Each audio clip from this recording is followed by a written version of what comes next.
सबसे पहले अजय जी, शुरुआत में आपसे ही करना चाहता हूं भाई।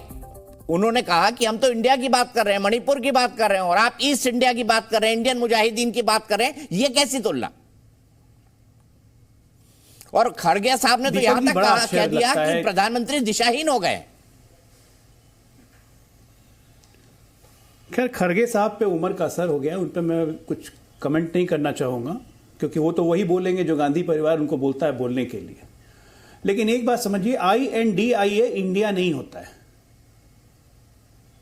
एक लॉन्ग फॉर्म का प्रोस्क्रिप्शन करके उसको लास्ट में शॉर्टन करके इंडिया बनाने से वो इंडिया नहीं बन जाता है। ये INDIA रिप्रेजेंट करता है परिवारवाद को, ये INDIA रिप्रेजेंट करता है तुष्टीकरण को, ये INDIA रिप्रेजेंट करता है लगातार बढ़ते हुए भ्रष्टाचार को इस देश में, जो दीमक की तरह खाते जा रही है। ये INDIA रिप्रेजेंट करता है उन व्यक्तियों को जो सेना के पराक्रम और शौर्य पे सवाल उठाते हैं, जब सर्जिकल स्ट्राइक और एयर स्ट्राइक पे ये सवाल उठाते हैं। ये INDIA उस मेंटालिटी को रिप्रेजेंट करता है जब सेना के चीफ को गुंडा कहता है। ये INDIA उस मेंटालिटी को रिजर्व करता है जो रोहिंग्या और बांग्लादेशियों को बसाने की इस देश में हिमाकत करता है और उनकी पैरवी करता है और CIA NRC का विरोध करता है। ये INDIA उसको रिप्रेजेंट करता है जो इस भारत को देश ही नहीं मानते हैं। और इस INDIA को अगर प्रधानमंत्री कहते हैं कि ईस्ट इंडिया कंपनी में भी इंडिया था, तो गलत क्या है? क्या PFI में इंडिया नहीं है? PFI इंडिया है। क्या सिमी में इंडिया नहीं था, जिसको खुलेआम मुलायम सिंह यादव ने कोर्ट के आदेश के बावजूद छोड़ दिया था आतंकवादियों को? उसमें इंडिया नहीं था। देश को तय करना है कि हमें कैसा इंडिया चाहिए। आइए बात करते हैं मणिपुर की। ये मणिपुर में जो खेल हुआ है, जरा फैक्ट्स पे बैठ के संसद में चर्चा क्यों नहीं करते हैं? क्यों भागते हैं संसद से? क्योंकि जब चर्चा करेंगे ना, तो कलई दर कलई खुलेगी, धज्जियां उड़ जाएंगी कि मणिपुर ही नहीं पूरे नॉर्थ ईस्ट को किस तरह से आग में जला के रखा था। एक छोटा सा डेटा देता हूं आपको, छोटा सा डेटा। 1921 में इसी मणिपुर में ईसाइयों की संख्या सिर्फ 4000 थी, 4000। और 2011 में ईसाइयों की संख्या बढ़ के पहुंच जाती है 44%, कुल आबादी का 44%। ये जो भयानक धर्मांतरण चला, ये कैसे चला?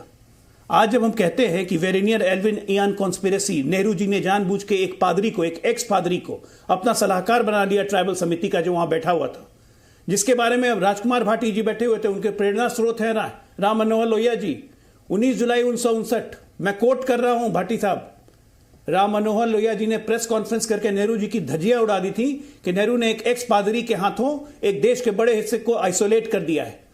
अरे जहां पे इस देश की पॉलिसी रही हो 75 साल, आइसोलेट एंड अपीज, आउटसोर्स कर दिया था पूरे नॉर्थ ईस्ट को क्रिश्चियन मिशनरीज के हाथों नेहरू जी ने। और उसके बाद सब्सिक्वेंटली इंदिरा गांधी, सब्सिक्वेंटली राजीव गांधी, सोनिया गांधी ने तो अफीम की खेती तक शुरू करवा दी। मेरा क्या मतलब था? मोदी जी के आने के बाद हमारी पहली बार पॉलिसी बनी फास्ट एंड फर्स्ट, सबसे तेज और सबसे पहले, लुक एट ईस्ट। ये पॉलिसी बनी जिसका शिलोंग में मोदी जी ने कायदा घोषणा किया। आज नॉर्थ ईस्ट की 90% प्रॉब्लम हम सॉल्व कर चुके हैं।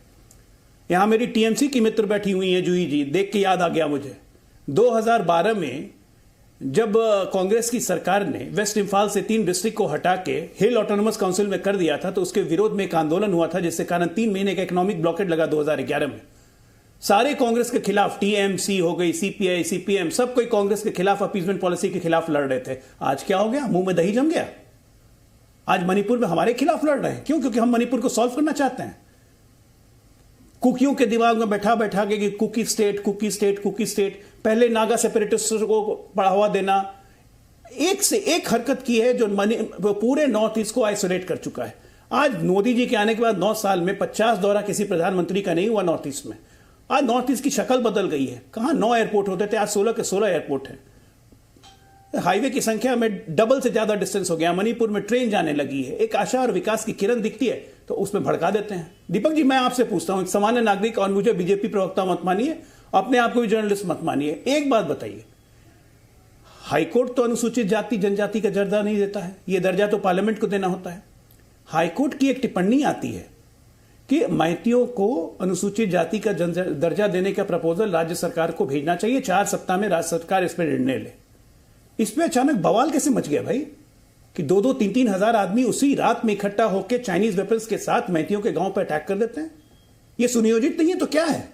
और राज्य सरकार 4 दिन के अंदर में काबू भी पा लेती है। सारा हिंसा कंट्रोल में आने लगता है, गृह मंत्री खुद जाके बैठते हैं, 3 दिन सबसे बात करते हैं, शांति व्यवस्था बहाल होने लगती है।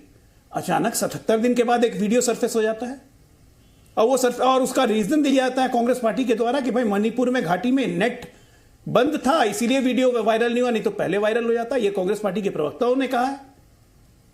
ये क्या है? मतलब आप किसी स्टेट को पीसफुली नहीं रहने देना चाहते हैं अगर आप नहीं है वहां तो। ये साफ साफ साजिश है। आज हम कह रहे हैं कि आओ चर्चा कर लो, तो एक रूल का बहाना ले आए कि नहीं 276 से करिए। अरे 2.5 घंटे चर्चा कीजिए ना, 2.5 घंटे, 2.5 मिनट संसद में टिक नहीं पाएंगे। पादरी को बना दिया आपने अपना ट्राइबल एडवाइजर और पूरे नॉर्थ ईस्ट का एडवाइजर, और आइसोलेट कर दिया, उसको अपीजमेंट, तुष्टिकरण, ईसाई तुष्टिकरण किया आपने, जिसके डेटाज इन्वॉल्व हैं, डेटाज मौजूद हैं, और उसी के तहत, उसी पॉलिसी के तहत पूरे नॉर्थ ईस्ट का बंटाधार कर दिया। यही चर्चा जो आज मैं टीवी पे कर रहा हूं, संसद में जब हमारे सदस्य करेंगे और आपके सदस्य करेंगे तो वो ऑन रिकॉर्ड होगा। जिसकी हिम्मत नहीं है आप में, इसलिए चर्चा से आप भागते हैं। हिम्मत है तो मैं आज चुनौती देता हूं, आइए चर्चा कीजिए, हमारी तरफ से जवाब मिलेगा, तो सुनिएगा, भागिएगा मत। ये गुरिल्ला वॉर का समय नहीं है। आज देश की जनता इतनी बेवकूफ भी नहीं है। और मैं अपने विपक्ष के मित्रों को कहता हूं कि राम मनोहर लोहिया जी की जो इज्जत करते थे, जरा लोहिया जी का 19 जुलाई 1959 का भाषण सुन लें, तब शायद कांग्रेस के गोदी में बैठने का मन नहीं करेगा। और टीएमसी 2012 से 14 तक के अपने आंदोलन को याद कर ले, मणिपुर में जो उसने किया था कांग्रेस के विरुद्ध। यह है दोहरा चरित्र।